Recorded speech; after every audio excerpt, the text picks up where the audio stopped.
des soucis de crayon. Vraiment?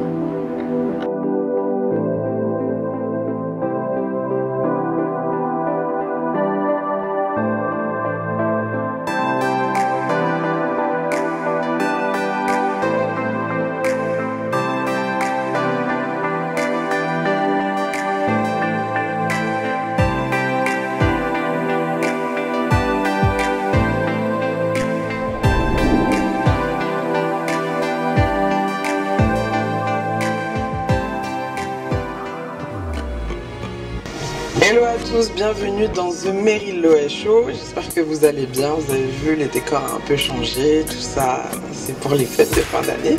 J'ai hâte de vous retrouver et de répondre à vos questions qui ont été très pertinentes. On voit ça dans la suite.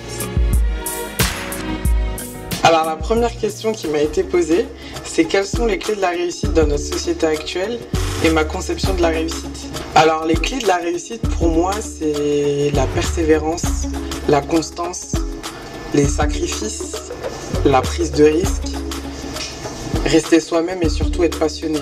Je prends l'exemple de Lady Gaga parce que dernièrement j'ai vu son reportage sur Netflix et on voit que c'est une personne engagée, passionnée et qui pour arriver là où elle est arrivée, elle a fait énormément de sacrifices. Elle a commencé à composer pour d'autres artistes mais son but ultime c'était de composer pour elle-même, ce qu'elle faisait déjà et être reconnue vraiment en tant qu'artiste, en tant que Stéphanie Germanotta, Lady Gaga. Et je prends son exemple parce que je le trouve vraiment percutant. Vous pouvez aller le voir sur Netflix. Il n'y a rien sans rien. Il faut être engagé, il faut savoir faire des sacrifices. Et quand je parle de sacrifices, c'est pas forcément par rapport à sa personne, mais c'est de manière parfois financière, savoir investir sur soi et sacrifice en termes de temps pour pouvoir se concentrer sur un projet. Aujourd'hui, on est dans un monde où on veut tout de suite maintenant, alors que quand on entreprend un projet, il faut savoir être patient, il faut savoir aller étape par étape et ne pas confondre vitesse et précipitation. Je pense que quand on s'engage à produire un concept ou à produire un projet ou quoi que ce soit, la base c'est de croire en soi et d'être patient, de pas baisser les bras, même s'il y a des échecs, c'est pas grave, on se relève, on continue. Keep working, keep striving, never give up, fall down 7 times, get up 8. Moi, de base, je voulais un parcours classique, c'est-à-dire qui rentre dans le schéma de la société. Sauf que là, je me rends compte que quand on entreprend quelque chose qui ne rentre pas dans ce schéma, dans cette case de la société, c'est nettement plus difficile. Mais c'est pas grave. J'estime que réussir, c'est croire en ses rêves et surtout les faire vivre. Parce que malheureusement, on est beaucoup à vivre pour la société, mais on ne vit pas pour nous. Si demain, tu as envie de monter le mont Everest, ben fais-le, tu vois. Tu auras accompli quelque chose et tu te sentiras vivre. Moi, aujourd'hui, je gagne pas de sous avec l'émission pour le moment, mais je kiffe. J'aime ce que je fais. Quand je reçois vos messages, quand vous me dites oui, ça m'a aidé de voir telle interview, de voir ce que tu fais quand tu nous parles de potentiellement d'un échec, ça m'aide à me relever. Bah moi, ça me fait plaisir. Alors la deuxième question qui m'a été posée, c'est comment attirer les bonnes personnes et comment atteindre ses objectifs. Alors, il n'y a pas de recette miracle pour attirer de bonnes ou mauvaises personnes dans sa vie. Je pense que chaque personne qui entre dans notre vie fait partie d'une étape de notre vie. Et on a besoin aussi d'expériences, on va dire, un peu plus brutales pour pouvoir grandir et savoir ce qu'on veut et ce qu'on ne veut pas, et ce qui est possible d'être accepté et acceptable et ce qui ne l'est plus du tout. Juste là, vous allez voir un exemple avec Taraji P. Henson. Je prends son exemple parce que c'est une personne qui a eu une carrière entre guillemets tardive si on veut rester dans ce côté aussi casse de la société. On lui a toujours dit qu'elle était trop vieille pour pouvoir faire de l'acting. Elle venait d'avoir un enfant alors qu'elle faisait ses études supérieures. On lui a dit qu'elle n'obtiendrait jamais son diplôme. Elle a obtenu son diplôme en tenant son enfant sur ses hanches et aujourd'hui à la quarantaine, elle explose dans sa carrière d'actrice. Donc j'ai envie de dire, faut pas écouter les gens et faut croire en soi. Je prends son exemple, pourquoi? Parce que moi, j'avais un problème. Pas un, deux problèmes. je n'arrivais pas à dire non. Et deuxièmement, quand on me blessait avec, je sais pas, des commentaires déplacés, je ne disais rien jusqu'à péter un câble quand la goutte d'eau débordait. Mais je pense que j'avais ces deux problèmes parce que je n'avais pas assez confiance en moi. Je pense que pour attirer les bonnes personnes, il faut se sentir bien dans ses baskets, avoir confiance en soi, accepter que l'autre en face ne puisse pas forcément répondre aux critères que nous on veut. Il y a un moment en fait où j'ai arrêté de faire entrer des personnes dans ma vie ou accepter que ces personnes restent dans ma vie alors qu'elles passaient leur temps en permanence à me blesser. Alors on me pose souvent la question, c'est très récurrent, de quel pays je viens? Alors je suis française de l'Afrique de l'Ouest, plus précisément de la Côte d'Ivoire. Mes parents sont originaires de la Côte d'Ivoire et je suis née en France, donc franco-ivoirienne. Une autre question qui m'a été posée, c'est qu'est-ce que je fais dans la vie? Alors je suis digital account manager pour une chaîne télévisée qui a son agence de digital. Alors on m'a posé la question de comment j'arrivais à gérer ma vie professionnelle et mon projet actuel. Alors c'est pas compliqué, il faut trouver la force parce que pour moi aujourd'hui c'est plus concevable de vivre juste métro, boulot, dodo. J'ai besoin de me sentir utile, vivre, faire un truc, bouger. Là ça me procure une satisfaction même si j'ai pas 10 milliards de vues, mais j'ai la sensation que ce que je fais c'est utile. On n'a pas de mal à donner du temps, à faire des horaires de taré pour notre taf, mais quand il s'agit de nous-mêmes, on repousse toujours les séances ou on trouve toujours une excuse. Bah moi j'ai décidé d'arrêter de me trouver des excuses et de tout simplement faire et de pas me laisser le choix surtout. C'est comme ça que j'ai pu commencer à atteindre des objectifs. Parce que sinon j'étais en train de m'enliser là dans une position attentiste en pensant que ça allait tomber du ciel. Il n'y a rien qui tombe du ciel. Si tu vas pas chercher, il n'y a personne qui va venir te donner. Donc je fais et c'est tout. Une autre question qui m'a été posée, quel est mon plus gros défaut et ma plus grosse qualité? Bonne question. Mon plus gros défaut, je pense que c'est l'impatience. Mais la vie m'a mise à rude épreuve. Donc ça fait 5 ans maintenant que je travaille dessus. Plus impatiente que moi, je pense que vous pouvez pas tester. Et ma plus grande qualité, généralement on dit soit générosité ou soit le fait d'être à l'écoute et que je m'en oublie moi-même. Mais c'est pas grave. C'est pour ça que je fais cette émission aussi, parce que j'aime bien écouter les gens, j'aime bien avoir une autre vision, j'aime bien apprendre des autres.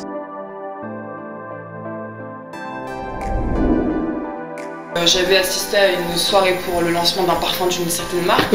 C'était dans un grand hôtel très réputé.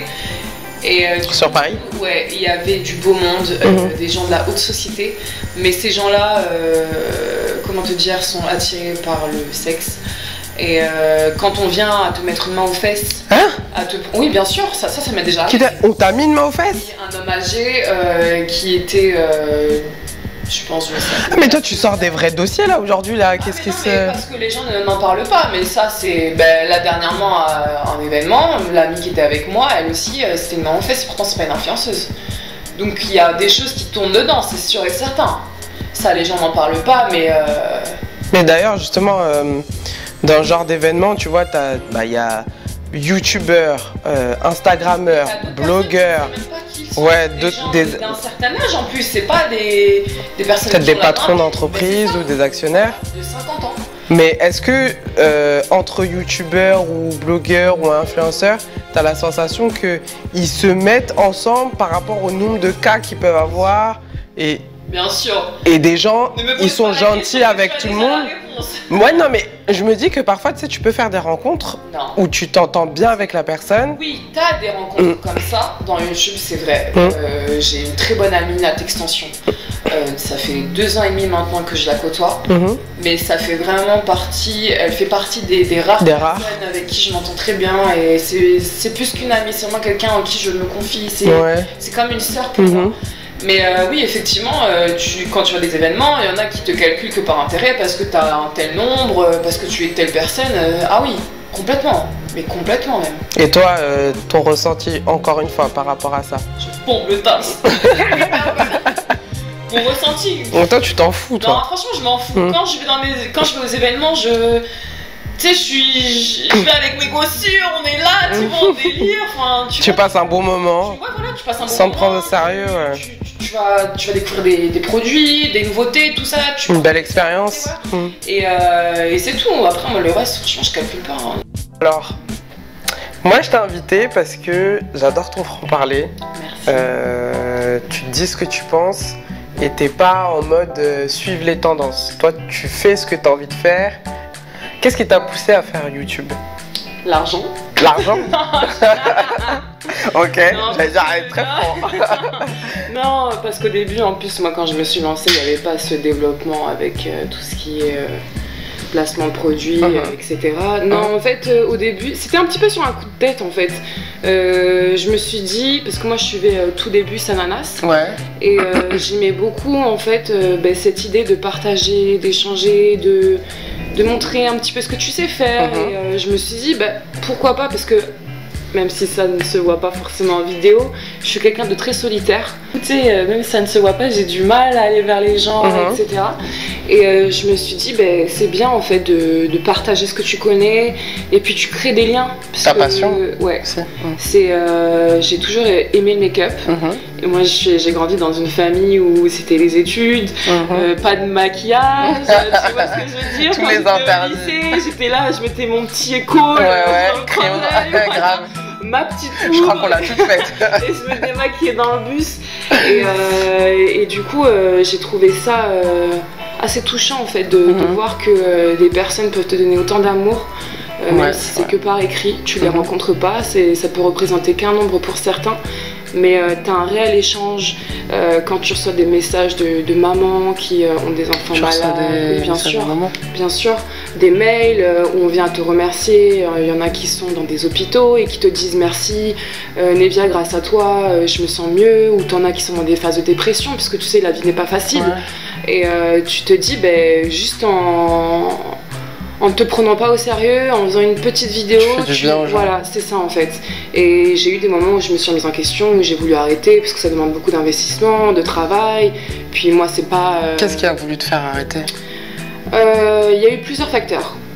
D'une part, il y a eu mes études parce que je me suis un petit peu écartée de mes études avec l'investissement que ça demande. C'est difficile de jauger les deux. Ouais, c'était très difficile.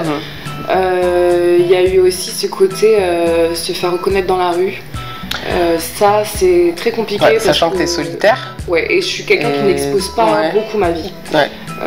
C'est au bout de 3 ans, on va dire, que j'ai montré, enfin, j'ai pas montré la personne avec qui je suis, mais que j'ai annoncé indirectement que j'avais quelqu'un. Je suis quelqu'un qui, voilà, je reste assez fermée sur ma vie privée parce que je sais que... C'est ton droit, t'es pas obligé de tout exposer. Mais certaines personnes, en fait, c'est parce que tu es un personnage public, vont vouloir tout connaître. Après, je peux comprendre, puisque moi-même, quand je regarde certaines personnes, je me dis, j'aimerais bien savoir ce qu'elle fait dans sa vie, etc., quel âge elle a, son origine. Mais il y en a, c'est de la curiosité malsaine et mal placée. Tu veux, voilà, tu pas de la veux sortir bienveillance. Tranquillement avec ton chéri ou ta maman ou un membre de ta famille. C'est compliqué. C'est difficile. Ouais, c'est difficile. On vient à te suivre, à te prendre en photo. À te suivre? Oui, bien sûr. Ça m'est déjà arrivé. Putain, c'est chaud. Ouais, ça m'est déjà arrivé. Et puis, il y en a qui ne t'aiment pas forcément. T'étais toute seule ou t'étais avec quelqu'un? Non, j'étais avec mon frère. Et, mais c'était pas méchant en fait, hein. C'était juste... C'est flippant quand même. Ouais, du coup, c'est un peu... mais bon, il y en a qui vont te prendre en photo sans te demander ton consentement. Quand ça m'était arrivé une fois, j'étais avec ma tante. Et du coup, c'est une femme d'un certain âge. Et puis, je pense que la personne était sûrement sur Snap. Et tu sais, ma tante, elle s'est mise en retrait parce qu'elle voyait qu'elle était en train de filmer. D'accord, ok. Moi, ça me dérange vraiment pas de faire des photos, bien au contraire, c'est avec grand plaisir, mais quand t'es accompagné, vaut mieux qu'on demande parce que voilà, quoi, j'ai pas envie de me retrouver sur Twitter avec quelqu'un de ma famille ou quoi, alors que je cherche justement à protéger les tiens. Ouais, exactement. Et justement, donc toi aujourd'hui, t'es sur YouTube, tu comptabilises un peu plus de 300K. À quel moment, parce que là tu m'as parlé un petit peu des bons côtés, le fait que tu véhicules ce message Enfin, pas ce message, mais cette attitude positive. Du coup, les gens, ça leur fait du bien. Mais à contrario, les haters, ils ont commencé à arriver à quel moment? Il n'y a pas vraiment de moment pour les haters. Ah ouais? Ma chérie, ils arrivent dès le début. Dès le début? Ouais. Les haters, j'en ai eu dès les débuts en fait. Sérieux? Ouais, c'était... Les haters, ils sont là, écoute, c'est comme la gangrène, j'ai envie de te dire. Les débuts, c'était vraiment des commentaires cons, si je peux me permettre. Du style, t'es maquillée comme une beurette. Et puis comme, tu sais, c'était le début du make-up baking, il y a 3 ans et demi. Et c'était pas aussi développé que maintenant, comme on peut le voir sur les réseaux sociaux. Et du coup, bah, moi je suis venue, tu sais, j'en mettais des doses et les yeux et la bouche. C'était des réflexions du style pot de peinture. J'imagine même pas un mec s'il voit sans tout ça. Pourtant, tu t'exposes sur YouTube sans maquillage. Mais oui, mais les gens, il y a toujours. Ouais, ils retiennent que ce qu'ils ont envie de retenir. Exactement, et il y a toujours à redire, même si tu t'assumes au naturel, il y aura toujours à redire en fait. Donc aujourd'hui, toi tu collabores avec des marques, t'as ta chaîne YouTube, t'arrives à en vivre. Ouais, ça dépend les mois. Ça dépend les mois, mais ça varie. Ça varie, mais t'arrives à t'organiser. C'est-à-dire? Bah, là où je veux en venir, c'est pour toi justement, quelle est la définition de la réussite? Très bonne question. Ah. Là tu me prends au piège. Je pourrais pas te répondre en fait. Parce que... Mais ta propre définition. Dans YouTube, tu me parles? Que ce soit en général. Ah, pour moi, ma réussite, ce serait d'avoir ma société. Là, ce serait de terminer mon année d'études. Ouais, on te le souhaite. Ça fait un peu pitié ce que je vais dire, mais d'avoir ma grande maison à moi, que je me paye tout seul, tu vois. Bah, ça fait pas pitié. Mais non, parce que les meufs, elles vont être là en mode ouais, c'est un peu too much, à rouler en grosse voiture, c'est ça la réussite, dans le matériel, tu vois, il y en a pour qui c'est comme ça. Mais pour moi, c'est ouais, rouler dans une grosse voiture que tu t'es payé toi-même avec. Être fier, ouais, de ton indépendance voilà, en tant que femme. Tes études, même si c'est grâce à YouTube, parce qu'il y en a pour certaines, c'est pas un métier YouTube, parce que t'as trimé, t'as galéré, tu vois, tu te dis, voilà, c'est ça ta réussite, créer ta société, t'as ton nom, t'es ton chef d'entreprise, tu vois ce que je veux te dire. Pour moi, ouais, ça serait ma réussite et je me dirais, putain, j'ai galéré. Ok, mais aujourd'hui, j'y suis. je profite. Vraiment, tu vois tes parents fiers. Et tu leur fais plaisir et tout ça. Tu fais plaisir à toute ta famille, c'est ça la réussite pour moi. Et, comme on dit, ouais, il n'y a que Dieu qui sait. Et si YouTube et Instagram n'existent plus, qu'est-ce que tu fais? Ah, moi j'ai mes diplômes. Justement, en fait, avec tout ce développement des réseaux sociaux, de YouTube, beaucoup veulent se lancer dans YouTube. Pensant que c'est facile. Voilà. Sauf que il faut assurer derrière avec tes diplômes. Il faut que tu aies un bagage parce que tu peux pas arriver sur YouTube, même si demain ça peut être pour toi, mais si t'as pas une sécurité derrière, que tu n'as pas créé ta société, ou tu sais, avec YouTube, pas tu ton peux job, avec une marque, tu vois, travailler avec des marques ou créer ta propre marque. Si t'as pas fait tout ça, demain ça s'arrête, tu fais comment en fait? C'est comme les gens de télé-réalité, ils passent dans l'anonymat. Même des rappeurs qui gagnent à l'époque je ne sais pas combien de milliers d'euros, du jour au lendemain, ben, t'as toujours cette nouveauté, quelqu'un qui va venir te rattraper, de nouvelles personnes, tu vois. Ton contenu peut-être qu'il ne va même plus plaire. C'est même pas YouTube ou Instagram qui vont disparaître, c'est carrément ta communauté à toi, tu vois. Et du coup, bah, il faut que tu assures avec des diplômes, c'est pour ça que moi je me dis, je pouvais arrêter, hein, comme tu le dis, mais moi demain, ça me saoule YouTube, comment je fais? Comment je fais? Ah, c'est ça aussi. Je fais quoi? Parce que je pense qu'il y en a pas mal qui se posent pas la question. Moi, je suis une personne, en plus de nature, j'angoisse très rapidement. Tu sais, la nuit, carrément, j'endors pas. Hein, parce que je me dis, tu sais, ça me fait peur, l'avenir, moi, ça me fait flipper. Je me dis, demain, j'ai pas mon diplôme, je sais pas si je me heurte à des refus, des cabinets, ou pour des stages, ou tu vois. Ça fait flipper, même si demain tu te maries avec un mec qui est blindé, mais c'est pas ça. Ouais, mais... Ils vivent aux dépens d'un mec qui va gérer la vie. Tu te dis... Vous avez entendu les filles, vivre aux dépens d'un garçon, c'est pas bon. Et votre indépendance. Ah oui, c'est important. C'est très important. Ah ouais, et du coup, non, il faut avoir ses diplômes. C'est très important. Et vos diplômes. Ouais, Ouais, c'est super important. Ah ouais. Je partage le même avis et je suis contente de terminer sur cette belle note et ces beaux conseils. En tout cas, merci Nevia d'être venue. Et coupé, c'est fini. Ça y est, c'est fini.